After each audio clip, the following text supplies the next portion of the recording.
Alright, how's it going, guys? Today I'm going to show you how to hammer the rivets into a ptr91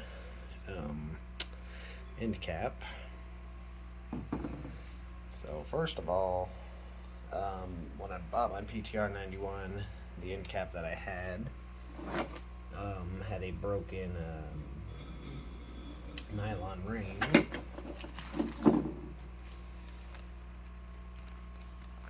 And so I went ahead and I bought the AR-15 stock for it, and the rivets walked out of it just after 2 magazines. So I bought a third cap, and that one, the recoil spring was rusted on it. So I ended up buying another one to try to replace that one, and the condition wasn't much better. So be careful when you buy parts for these things, because these companies don't seem to give a shit when it comes to quality control. So it all led me back to, almost $400 later. It led me back to just figuring out how to do this on my own, with some trial and error involved.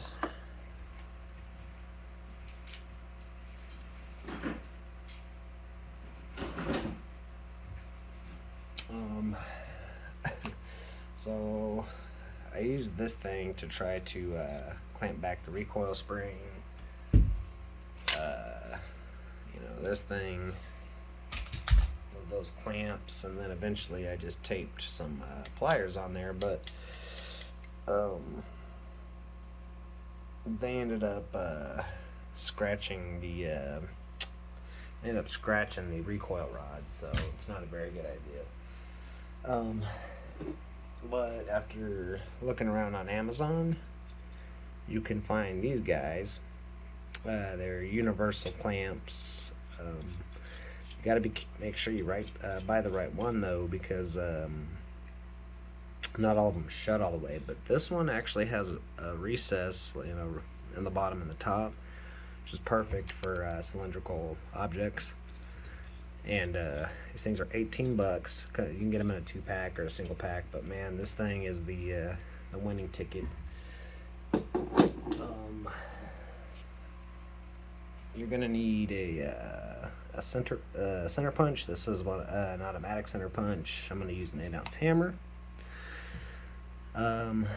If for some reason you don't have a vise, I got a $30 vise from Walmart and a $40 plastic table. I'll eventually mount it to a wooden table, but this was just for temporary use. So if you need it, to do just small jobs, you can always just rig this bad boy up.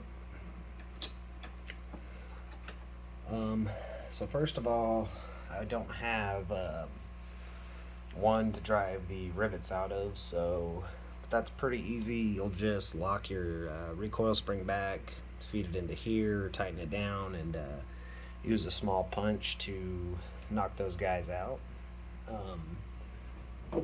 When you buy your center punches, I'd probably go online and order the ones that have points. A lot of the ones nowadays are like they're rounded off and they're kind of indented like these guys. They don't work very well.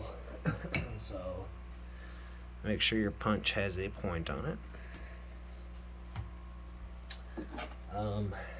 I went ahead and drilled a hole in a small piece of wood. You can get like a pack of these at Walmart for like $4.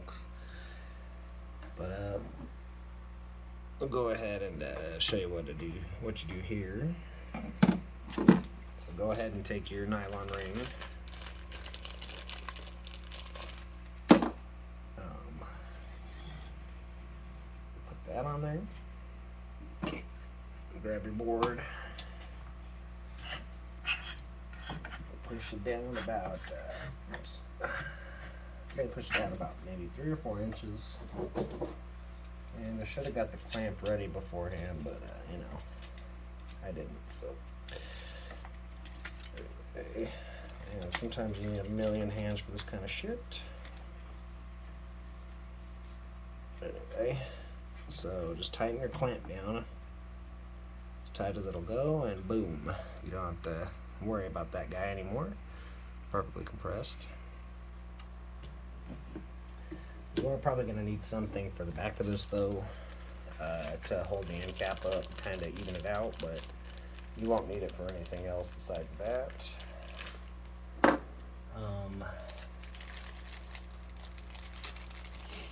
I know I've read forums and people said you can use old rivets. I probably wouldn't do that. These things are only $2, and I suggest buying about 6 of them. Just have a bunch of them on standby, because who knows how, when you're going to need to replace these things. So go ahead and get your cap in there and make sure the holes are lined up. So just like that.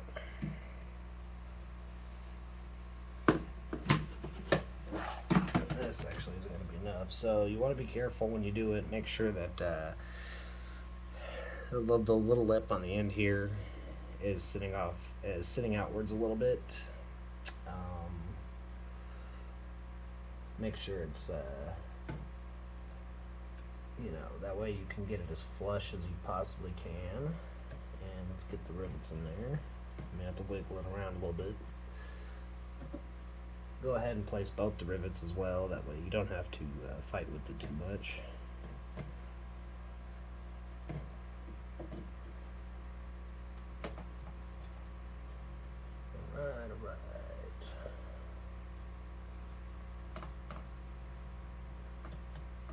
Alright. Got our other rivets set. Alright, so like I said, make sure that end cap is on there. We're going to need to make sure this is as flush as possible before we drive them. So from here, take your automatic punch, push it down, and give it a good hit. And we're going to do the same thing with the back side. Going to push down the automatic center punch, give it a good smack. And